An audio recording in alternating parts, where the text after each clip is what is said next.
Hello everyone, and welcome to my General Hospital official channel. I hope everyone is having a wonderful day.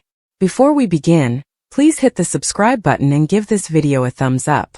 General Hospital spoilers make us wonder whether Nina Reeves' 6 forceful words hinted to a Sonny Corinthos reunion? There may yet be hope for Sonny and Nina to reconcile. So let us discuss Nina's clue in GH's May 8th episode. Nina spent some time at the Metro Court Bar catching up with Curtis Ashford, which naturally led to her tirade about Drew Kane. Curtis and Nina, on the other hand, discussed the referendum and the ongoing battle against Sonny in Port Charles. Drew eventually joined Tracy Quartermaine, Jordan Ashford, Jen Sidwell, and Marco Rios for what was essentially an anti-Sonny conference. There is a strong push against Sonny right now, but Nina has made it clear who she favors. That takes us to those 6 powerful words, which could pave the way for Sonny and Nina's passionate reunion. "Despite everything, I'm still on Team Sonny," Nina proclaimed. Of course, this does not guarantee Nina and Sonny will have another romantic chapter, but it does not rule it out. The fact that Nina continues to support Sonny is a step in the right way. Nina can still support Sonny without reconnecting with him, yet some fans hope they will be a couple again eventually. There's no disputing that Sonny and Nina's romance was unusual, so revisiting it could be interesting. For a moment, it appeared that Sonny's friendship with Natalia Ramirez was about to take a love turn, but everything went apart. Sonny cut connections with Natalia after he discovered she had misled him about Sidwell being her ex-husband with whom she has a son. Sonny has just reconnected with Carly Spencer. But is this to bring them closer to a reunion, or to deepen their co-parenting relationship? Sonny's future is uncertain, so reconnecting with Nina is still an option. What are your thoughts on Nina and Sonny reconciling? Sonny will continue to make predictions about getting out of the mob, so we'll see what changes he takes to his life once it happens.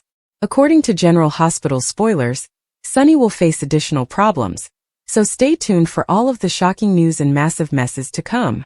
Chris McKenna joined General Hospital this year, taking over for Charles Measure as Jack Brennan. This week he announced an amazing mega event, for which tickets are immediately on sale. Read on for more information. A big announcement. On May 7th, the ABC Star and Coastal Entertainment collaborated on an Instagram post announcing an exciting event for daytime drama watchers. The poster included Finola Hughes, Chris, and Eden McCoy. I'm not sure about other General Hospital fans, but after this depressing week, I'm ready for the nurses' ball. I could use some entertainment and excitement for a change. Dante needs a Snickers because he wasn't himself, and Willow has to hit her head to come to terms with Drew. The soap's continuous politics have become too much. But will this storyline finally release Sonny and Jason from the mob? Let's talk. The blame game. Everyone could tell that following Rocco's near-fatal alcohol poisoning, Dante was blaming everyone but himself for what happened to his son. Every day he would blame someone else. Viewers promptly called Dante out on his uncharacteristic behavior, causing conflict between him and Gio just before it was revealed that Dante is Joe's father. Well, this has blown my previous column's prediction that Gio would reject Brooklyn and accept Dante when the truth is known. By Friday's episode, Dante had began to see the flaws of his ways, but has the damage been done between him and Gio? On many levels, Gio is still a child, and Dante's rage and hatred will remain with him. We'd better get a darn decent apology from Dante to Gio next week. Bravo to Rocco for calling out his father's behavior, stressing that no one forced him to drink all that alcohol and that he did so on his own. The only aspect of Dante's blame tour that I agreed with was his criticism of Jason for being a bad dad, because Jason has always prioritized Sonny, Carly, and their children. However, Dante appeared to offer Jason some food for thought, and Jason realized he needed to adjust things with Danny going ahead. Jason's revelation that Danny couldn't have gotten away with this if he hadn't been with Sonny could be his version of Sonny's Mike moment from last week. Drew the schmuck.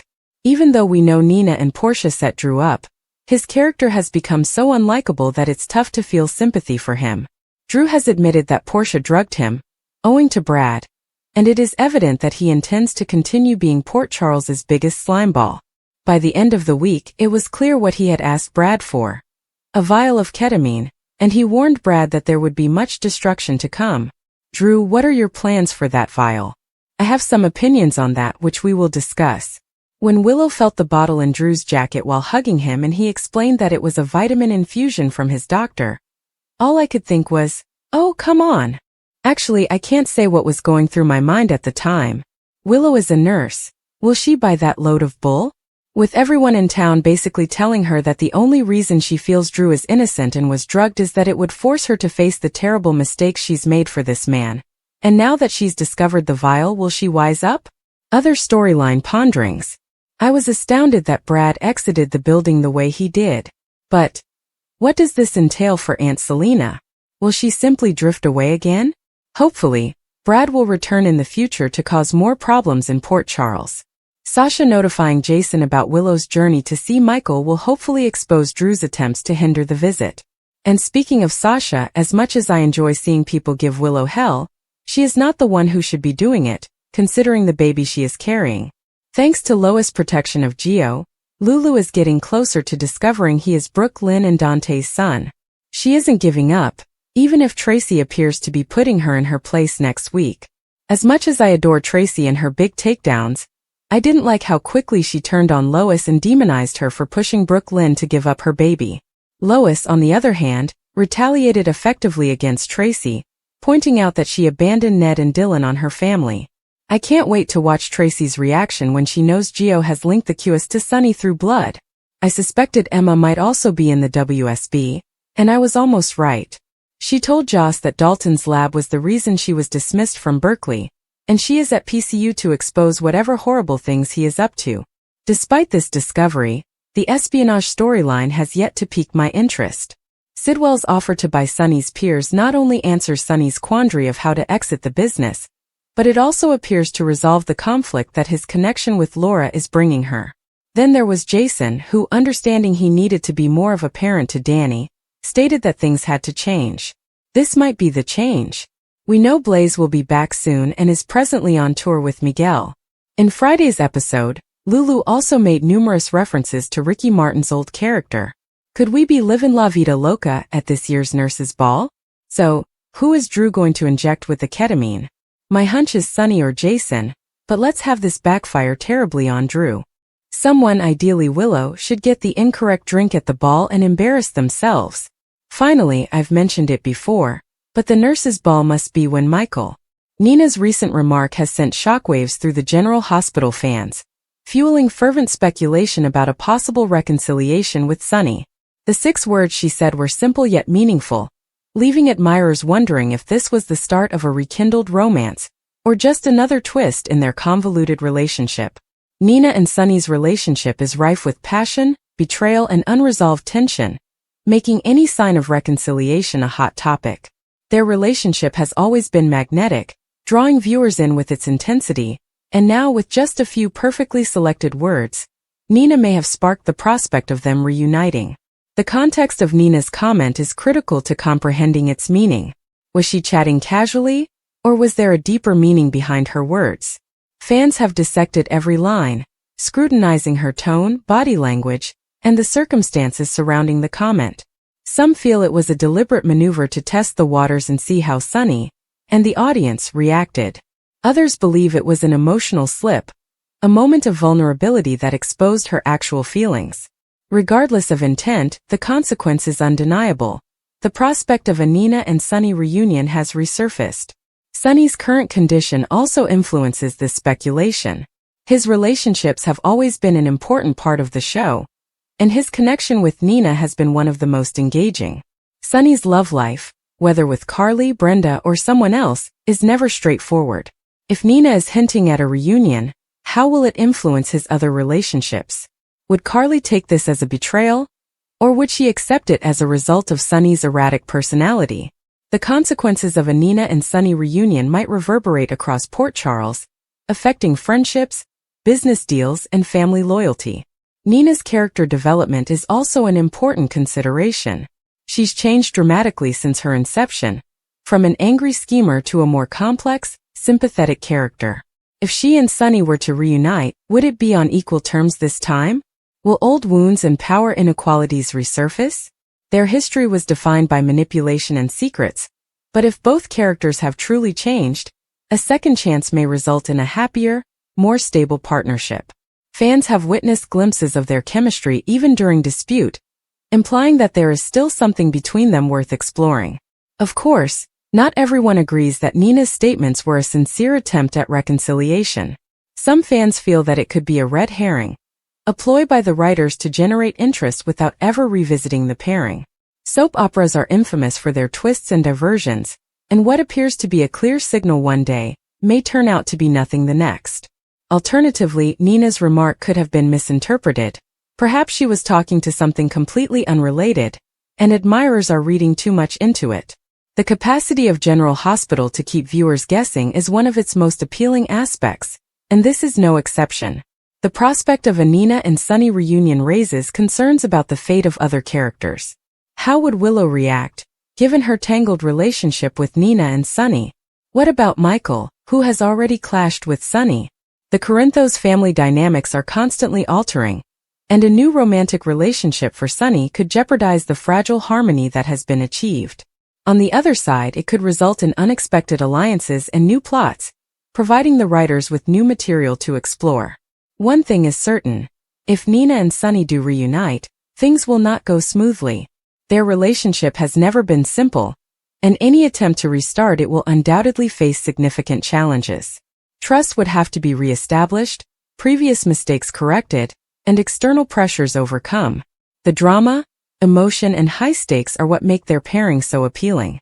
Fans are drawn to tumultuous, unpredictable love stories, and Nina and Sonny certainly meet the bill.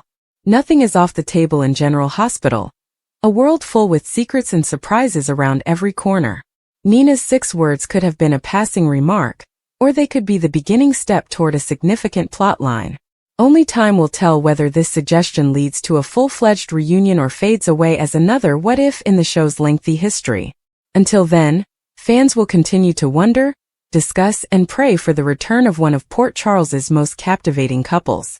The significance of Nina's statements goes beyond the possibility of a romantic reunion. It also addresses the bigger issues of forgiveness and second chances, which General Hospital frequently tackles. Can people actually change? Or will they continue to make the same mistakes? If Nina and Sonny are able to reconcile, it could prove that love can endure despite past betrayals. However, if they don't, it may perpetuate the belief that some wounds are too deep to be healed. Regardless, the emotional weight of their history ensures that any interaction between them is meaningful. The authors of General Hospital have a talent for keeping audiences interested by messing with expectations. They understand that relationships like Nina and Sonny's are fertile ground for drama, and they aren't afraid to tease the audience with possibilities before taking the tale in an entirely other route. This unpredictability is one of the reasons the show has lasted so long. Whether Nina's comment was a true clue or just another twist in the ever-changing story, it sparked conversation. As spectators anticipate more events, one thing is clear: Nina and Sonny's chemistry is undeniable. Even when they disagree, there's a spark that keeps the scenes interesting. If the writers chose to rekindle their romance, it might revitalize both characters, providing new obstacles and potential for growth. Alternatively, if they continue to be apart, their tension will boil, creating material for future fights and emotional occasions. Finally, Nina's 6 words are powerful because they are ambiguous. They've opened the door to endless options, and it's up to the show's creative staff to decide where the tale goes next. For the time being, fans may enjoy the conjecture, discussions, and excitement of not knowing what will happen next. After all, everything is possible in Port Charles, and it frequently does. The debate over Nina's comment also demonstrates the intense engagement of General Hospital's followers. Viewers don't just watch the show passively. They study, theorize, and become emotionally invested in the characters' stories. This kind of attention demonstrates the show's capacity to develop complex, multidimensional relationships that connect with audiences. Whether they support a Nina and Sonny reunion or oppose it, fans are strongly invested in the outcome, which is a sign of good storytelling. As the story progresses, one can't help but wonder about the real-life consequences of such a meeting. Will it raise ratings? Will it appease longtime supporters or turn off those who prefer Sonny with different partners? The writers must strike a balance between creative decisions and audience expectations, which is a natural difficulty for serialized drama. Whatever course they take, The General Hospital spoilers for Friday, May 9th, show that Jason Morgan will hit back, while Drew Kane's threats escalate. Lulu Spencer will also look for intel, so here's what GH fans should expect. For openers, Ned Quartermaine will share the hot seat with Tracy Quartermaine. As they debate the referendum drama, Tracy appears to be questioning Ned's commitment to the mob or his mother. Tracy will encounter some surprises on Friday's show, and one of them may involve Ned's unexpected stance. Whatever the case, Ned will eventually turn his focus to Lulu, as it appears she will interview him for her adoption article. Lulu will most likely ask Ned about his experience adopting Leo Quartermaine, but she may also include questions about Brooklyn Quartermaine and Lois Cerullo. Lulu's doubts about Giovanni Gio Palmieri's genuine parentage have grown, so she'll try to figure out where Lois was when Gio was born. Ned knows nothing about Brooklyn's secret baby boy, but he may be able to supply some information that can help Lulu. Lulu's search for information should lead her to validate her theory that Gio is Brooklyn and Dante Falconeri's son. Speaking of Dante, he'll be busy arguing with Jason now that he's hinted at prosecuting Danny Morgan with accessory to manslaughter. Jason will question if Dante means to carry out that threat, but he clearly does not, as Rocco Falconeri survived his ordeal. Dante is unable to charge Danny with a fatal crime, but he believes Danny deserves worse punishment. Jason will respond to Dante, maybe arguing that he can decide how to parent Danny. Dante should focus on Rocco instead, and recognize that his kid is to blame for the excessive alcohol consumption. Danny will want to apologize to both Lulu and Rocco, so he will go to their residence. That will offer Lulu the opportunity to scold Danny and foresee the end of his carefree days. Danny will exhibit genuine contrition, so Lulu may be willing to forgive him. Unlike Dante, Lulu seemed more willing to admit that some common adolescent blunders were committed. That doesn't diminish how terrible everything was, but Lulu should largely be grateful that Rocco is fine and Danny has learned his lesson. Next, Willow Corinthos will quiz Curtis Ashford about Aurora's revelation on Drew, who will continue to tighten his grip on Portia Robinson in her office. Despite Portia's attempts to avoid Drew's demands, he would not back down. Drew's threats will get even more severe, especially now that Brad Cooper has offered more leverage. Will Drew surprise Portia by stating that he knows she was engaged in the ketamine plot? Regardless, Portia will not be able to escape Drew's blackmail plot anytime soon. Sonny Corinthos will receive updates on Jen Sidwell's alluring offer. Sidwell, with the help of Jordan Ashford, will try to persuade Sonny to accept a certain agreement that will benefit them both. Will Sonny accept Sidwell's plan or reject him because he is untrustworthy? Sonny will have to be cautious because Sidwell is usually up to no good. Alexis Davis will speak with Brooklyn and Harrison Chase on Friday's show. Alexis may have some advice for Chase and Brooklyn as they prepare for the adoption process. Finally, General Hospital spoilers suggest Willow and Sasha Gilmore Corbin will cross paths, resulting in some explosive tension to end the week. According to the General Hospital recap for Thursday, May 8th, Dante Falconeri threatened Danny Morgan with complicity to manslaughter charges as Brad Cooper fled Port Charles. At GH, Brad grabbed some attention as he paraded around in a beautiful suit. Lucas Jones and Elizabeth Baldwin were surprised to learn Brad was leaving town, but they quietly felt this would be beneficial to Portia Robinson.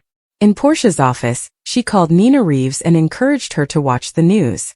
Nina watched Drew Kane's press conference claiming being purposefully drugged with ketamine on her iPad at Metro Court, fuming as Willow Corinthos backed him up. After Nina complained to Curtis Ashford about Willow remaining by Drew despite finding him with an escort, Curtis admitted that Drew appeared to be set up. Tracy Quartermaine gathered nearby with Jordan Ashford, Jen Sidwell and Marco Rios, afraid that Drew's current turmoil would jeopardize their struggle against Sonny Corinthos. Sidwell minimized the scandal before Marco urged on becoming serious if they wanted to pursue Sonny, which meant utilizing a popular figure with some appeal. Drew spoke up, insisting that he had the charisma, and that the audience loves to rally behind someone who proved allegations incorrect. Drew took off after ensuring Willow's support, and that the person responsible for his drugging ordeal would be prosecuted. Back in Portia's office, she tried to get information from Willow about Drew's drug case. Willow was convinced that Drew's name would be cleared, but Portia attempted to act as if she was mistaken about him. When Isaiah Gannon spoke with Willow, he adopted a more supportive attitude, praising her for following her instincts. Willow said she needed a court to believe Drew's version of the incident because it could influence custody of her children. Brad then delivered Portia his resignation letter and ultimately met up with Drew to hand him an envelope. Drew informed Brad that he would take down Portia, but on his own pace, with plenty of destruction to go around. Brad also saw Lucas one more time before departing Port Charles. Lucas knew this was for the best, but he wished Brad well as he stepped into the elevator. Drew went to Portia's office next and asked for her assistance in regulating Curtis Aurora coverage. Drew also wanted Curtis to rally behind Ezra Boyle, as part of his strategy to pursue Sonny. Isaiah inspected Sonny at his home after his return flight. Jason Morgan was also present when Dante walked in with charges that Danny almost killed Rocco Falconeri last night. That led to Dante's narrative about Danny dragging Rocco to a party and the subsequent alcohol poisoning. Dante stated that Rocco was well, but he was plainly angry and shaken up by what had transpired. Dante blamed Jason more than Danny because he let his son to go wild. After Jason departed to speak with Danny about the ruckus, Dante ranted to Sonny about Giovanni Gio Palmieri's role in what happened. Sonny gave Gio a pass, which irritated Dante because his father sounded like Lois Cerullo. Even still, Sonny felt Dante was just terrified and needed someone to blame. On Friday's episode of General Hospital, Dante confesses to Sonny that he couldn't bear losing a son. At the Quartermain mansion, Sasha Gilmore Corbin admitted that she had heard what happened last night. Danny felt like a jerk for the mess he made, but Sasha thought it was wonderful that he realized what he was doing was wrong. Sasha was kind to Danny and gave him some advice about learning from his mistakes, so Jason saw the pleasant moment as he entered nearby. When Jason was alone with Danny, he learned his son's account of what had happened. Jason urged Danny not to place himself in such a scenario and allow it to spiral out of hand again. After stressing the necessity of Danny and Rocco watching out for one another as brothers, Jason made Danny check in with him every night. Jason reassured Danny of his trust and was confident that his son would benefit from this. Once Dante came, Danny apologized for everything. Dante claimed he knew before Danny left the room. That left Dante to question Jason about the repercussions for Danny, as talking to him was insufficient in his perspective. Dante announced that Danny might face accessory to manslaughter charges, which surprised Jason. Meanwhile, Tracy requested that Marco deliver a message to Sidwell on her behalf. Tracy predicted that if Sidwell was successful in getting rid of Sonny, he would have complete access to Port Charles. "And I will personally make sure he gets the key," Tracy assured. Jordan and Sidwell returned to Sonny's house, hoping to get a moment with him. Sidwell argued that he could make it worthwhile for Sonny. According to General Hospital teasers, Sidwell will give Sonny an update on a startling pitch shortly. The tension in Port Charles reached a boiling point as Jason Morgan made his next move, retaliating against Drew Kane's constant threats. The air in the hospital corridors was thick with anxiety, the typical hum of medical machinery and whispered discussions overpowered by an unspoken conflict between two men who had previously been allies, or at least not outright foes. But now, with betrayal hanging over them like a toxic fog, neither was willing to back down. Drew's warnings had become increasingly serious, with threats of destruction if Jason did not comply with his demands. Jason, on the other hand, had never given in to intimidation, and tonight he demonstrated why.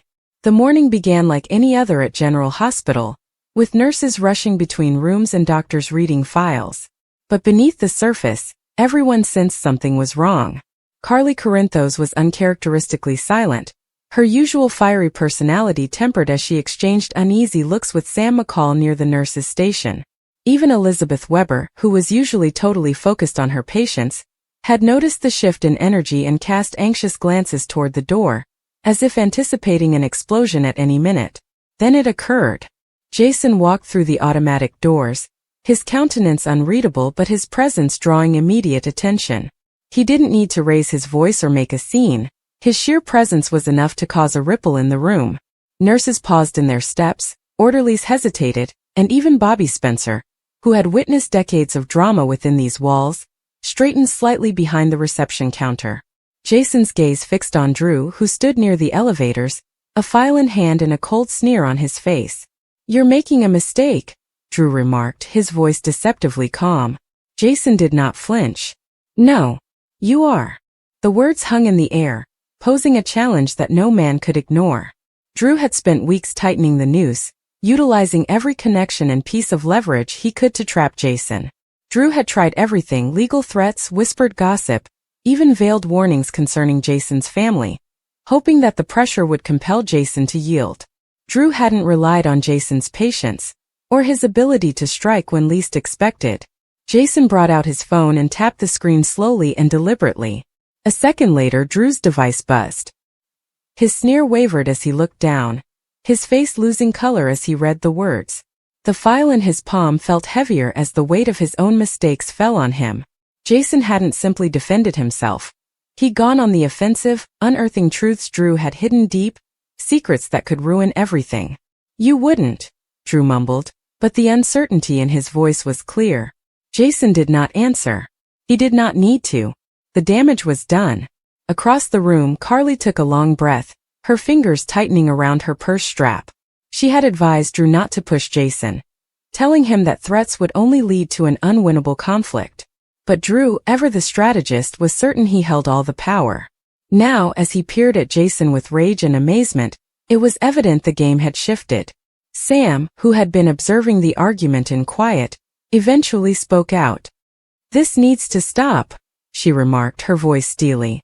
"Before someone gets hurt." But it was too late for that. The lines were established, and neither Jason nor Drew were willing to back down. The hospital, which was supposed to be a haven of healing, had become a battleground, with words as lethal as bullets.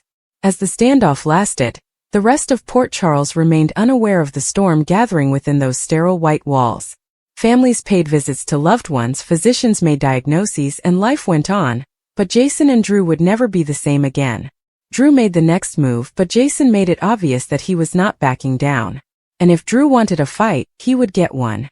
The question now was, how far was each man willing to go? The tension at Port Charles had reached a fever pitch, and the air was thick with unsaid threats. Dante Falconeri, a guy noted for his strong moral compass and commitment to justice, found himself pushed to the brink. His customary calm manner had been replaced by a smoldering hatred, and his target was none other than Danny Morgan. The younger man had crossed a line, which Dante could no longer ignore. For weeks, the tension between them had been simmering, a steady burn of distrust and contempt. Danny, reckless and impetuous, had taken one too many deadly actions, endangering innocent lives. Dante had frequently warned him, but Danny appeared to live on defiance. This time, though, things were different.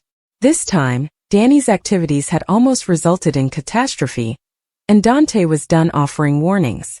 The confrontation took place in a dimly lighted alley behind the floating rib, where the massive brick walls muffled the sounds of the bar's occupants.